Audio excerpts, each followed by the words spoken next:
Muy buenas tardes, bienvenidos de nuevo a la siguiente cápsula de Cerebralmente, donde mente es solamente un sufijo. Yo soy el doctor Carlos Novo, soy neurocientífico clínico y hoy continuaremos con este proceso y este viaje histórico que hemos venido haciendo desde 3.000, 5.000 años antes de Cristo y que en las últimas cápsulas hemos llegado a todo el proceso del Renacimiento, con el nuevo resurgimiento del empirismo y racionalismo inglés, especialmente desde Bacon y Hobbes y Locke, que finalmente culminaron en una revolución civil que más que intelectual era política, pero todo se va juntando en esta vida. Y para eso vamos a empezar a hablar un poquito del siglo más bien XVIII. Nos quedamos en Joseph Gall, un médico que, como muchos en esta área, han sido y seguirán siendo siempre figuras polémicas, en donde sus ideas eran por algunos visto de manera casi digamos divina y como si fuera una especie de profeta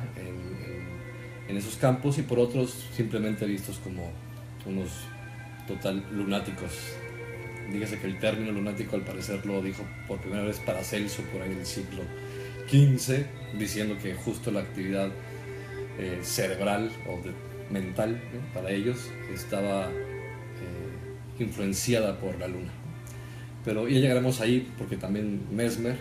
y su mesmerismo, aunque no tiene nada que ver con la luna, empezó a hablar primero de los planetas y cómo tenían un impacto en la condición y comportamiento humano. Pero antes de llegar a Mesmer, comenzaremos con Gall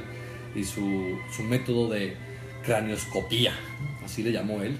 una cranioscopía. Y lo que quería hacer Joseph Gall, así como muchos otros lo intentaron, hablamos desde anteriormente estábamos hablando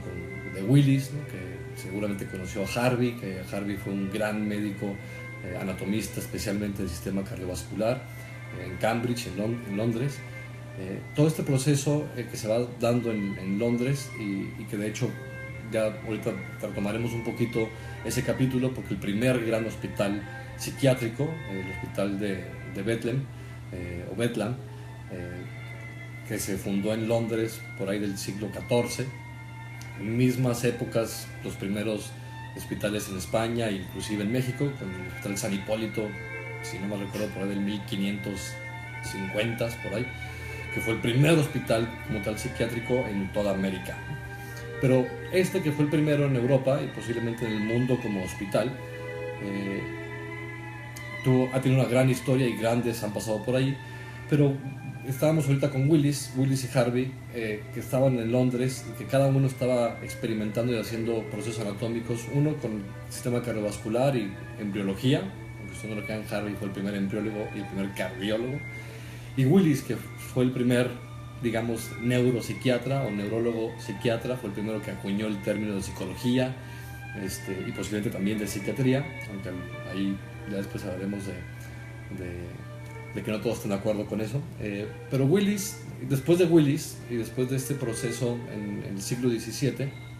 comienza todo un proceso también cultural, que ya no es el Renacimiento, que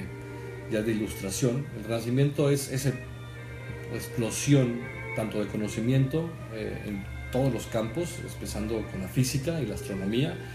inclusive con la biología, anatomía del cuerpo humano, y también un proceso también filosófico que decíamos, a lo mejor comienza con Bacon, y que va a ir culminando finalmente con el posmodernismo de hoy. Pero este racionalismo y este empirismo,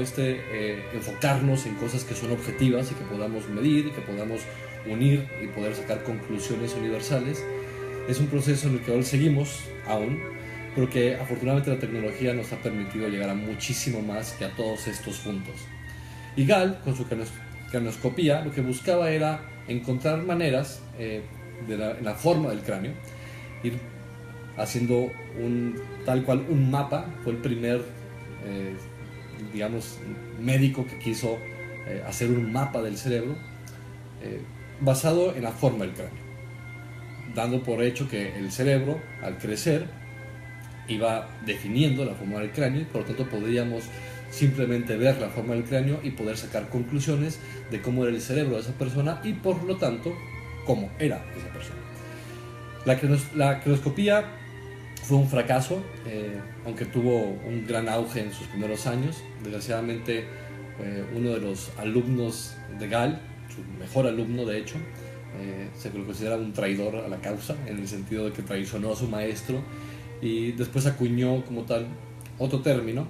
que es el que realmente conocemos de la teoría de Gall, que no es una cronoscopía. Y este proceso como tal de poder medir la personalidad de las personas a través del cráneo murió rápidamente cuando muchos otros comenzaron a tener otras teorías. Ninguna teoría fue realmente revolucionaria hasta Freud, y ya llegaremos ahí, pero hubo muchos antes que intentaban hacerlo, como Charcot y Duchesne, que fueron personas, y Pinel, especialmente Pinel en Francia. Pero hablaremos un poquito de ese proceso desde el punto de vista también intelectual y filosófico, porque los primeros que hablaron de qué es el hombre de una manera organizada y con bases biológicas fueron filósofos, increíblemente, o filósofos que eran también médicos, empezando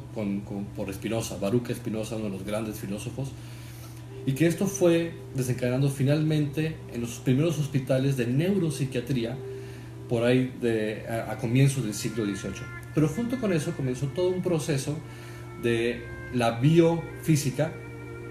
es decir, la parte eléctrica en la biología, la bioeléctrica, que comenzó dos italianos, de hecho. El primer italiano que comenzó con esto era bastante joven, había uno que era un poco más grande en edad, que era Volta. Se me fue el nombre totalmente. Ahorita les digo. Este primer italiano que comenzó con todo el proceso y con el campo como tal de la bioeléctrica, Galvani. Perdón. Galvani fue el primero que hizo una herramienta tecnológica en donde podía medir impulsos eléctricos y dar impulsos eléctricos. Esto abrió una puerta increíble en la cuestión de bioelectricidad, que empezó, dígase de paso, con los egipcios, que colocaban peces eléctricos, las anguilas eléctricas famosas, para intentar curar ciertos trastornos mentales o espirituales o neurológicos, pero que ellos pensaban que venían de otra parte, pero que con la energía, la electricidad, se podían solucionar. Galvani comenzó este gran campo de la bioeléctrica en competencia con Alejandro Volta, y de hecho entre los dos hicieron grandes cosas justo compitiendo entre ellos. Volta finalmente hizo la pila que conocemos actualmente. Volta fue el primero que lo logró, el poder captar electrones y que pudieran viajar de un lugar a otro y producir una acción, una energía. Y Galvani, que fue el primero que empezó a medir y a poder estimular, empezó evidentemente con animales, pero después todo este campo va a ir como tal desencadenando lo que hoy llamamos neurofisiología, que es la capacidad que tenemos de medir al sistema nervioso a través de impulsos eléctricos, que dígase de paso es la mejor manera de hacerlo. Entonces pararemos aquí porque no sé ni cuánto tiempo llevamos. Estamos escuchando a Bach, que fue el primero, digamos, el primero de los tres grandes en este proceso también cultural y musical, entre Bach, Beethoven y Mozart. Y vamos a pararnos aquí con Galvani y con Volta, con todo el campo de la bioelectricidad, para después adentrarnos al campo más específicamente psiquiátrico, que comienza en el Hospital de Bethlehem en Londres, y después en la Salpêtrière en París con Pinel, y después todos sus alumnos, que fueron varios y que realmente nos llevaron ahora a lo que llamamos psiquiatría moderna, y que finalmente hablaremos posiblemente a finales del siguiente año, al paso que vamos, de lo que es la psiquiatría actual. Así que nos esperamos la siguiente cápsula, siguiente jueves a la 1:30. Cuiden a su cerebro, conózcanlo y serán mucho más felices.